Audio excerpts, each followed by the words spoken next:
Welcome to PUC second year biology class. Dear students, today let us see some of the information pertaining to the solid waste. One of the case study that you need to know for your syllabus is how to recycle the plastic. It is called Polyblend, a remedy for plastic waste. One of the person called the Ahmad Khan, a plastic shack manufacturer in Bangalore, developed Polyblend. It is a fine powder of recycled modified plastic. Polyblend of the plastic and the bitumen enhances the bitumen's water repellent properties and helps to increase the road life. That polyblend is mixed with the bitumen and is used to lay roads so that the duration of the roads can be increased because of this. On one side, we are recycling the plastic, which is non-biodegradable substance. That non-biodegradable substance, we are recycling it and making use of it, so that the duration of the roads can be increased by that. That is one of the case study for you. Next one, agrochemicals and their effects. What are the effects of agrochemicals? Now you can see the two diagrams which are being shown, where the pesticides and insecticides are being sprayed for the crops to kill off the worms, but at the same time we have the effects: inorganic fertilizers, pesticides, herbicides, fungicides, etc. are toxic to non-target organisms. This is referred non-target organisms. Who are non-target organisms? We are the non-target organisms. See, when we are spraying the pesticides and insecticides,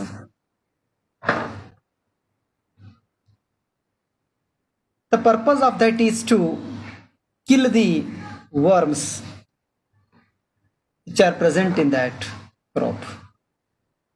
So that is the target. Our target is to kill the worms that eat the crops. But when you spray that one, the non-target organisms like human beings and other animals will get affected because of that.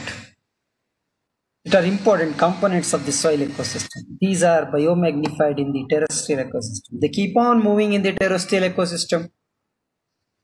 Chemical fertilizers causes eutrophication, as I told, by spraying. So when you spray the insecticides, pesticides that is brought by the rain to the river, lakes, and wherever the stagnant water is there, at that place it is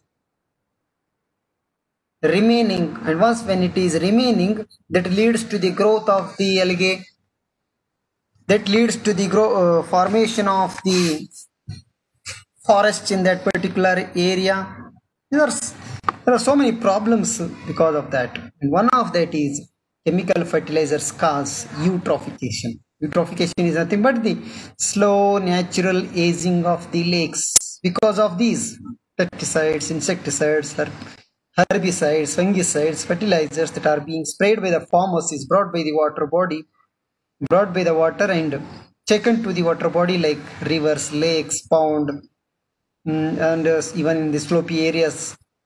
All these places will be rich with the nutrients that leads to the growth of algae and unwanted weeds, and also slowly the water body is being converted into forest. That's what it happens. Integrated organic farming, one of the method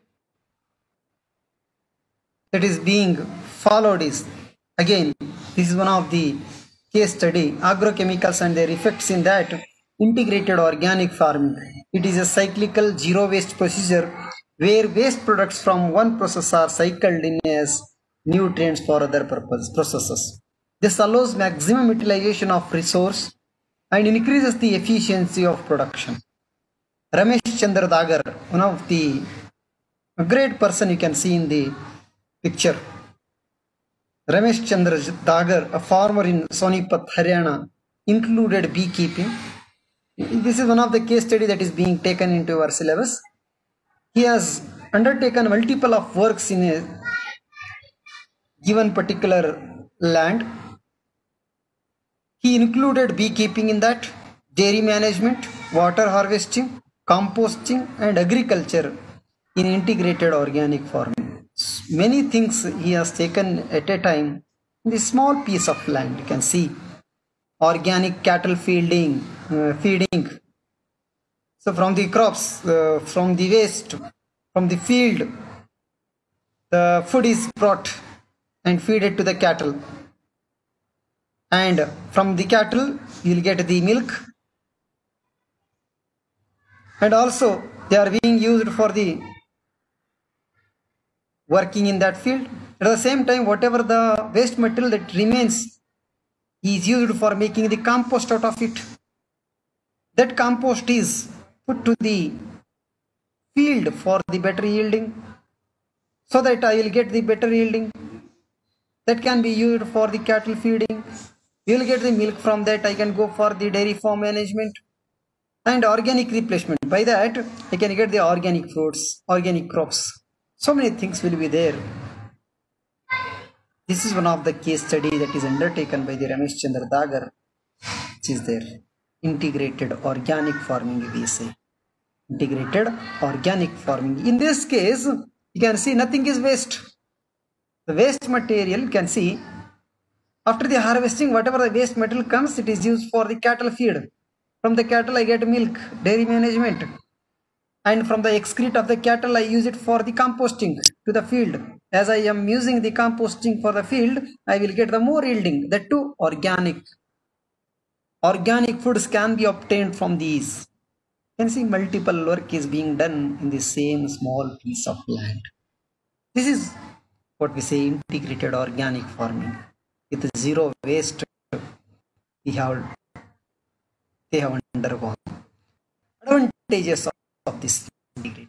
What are the advantages you can see in the diagram? Again, it is shown clearly what is being carried out. One of the advantages of this is they support each other and allow an economical and sustainable venture. They support each other. With zero waste, I am passing on the waste material and making it into useful product. The zero waste material remains over there. That is one of the advantages of that. No need of chemical fertilizer. I am not using chemical fertilizer in this because I am making compost from the excrete of the cattle. That fertilizer I will use it. Natural fertilizer I am using it. Therefore, chemicals are not needed.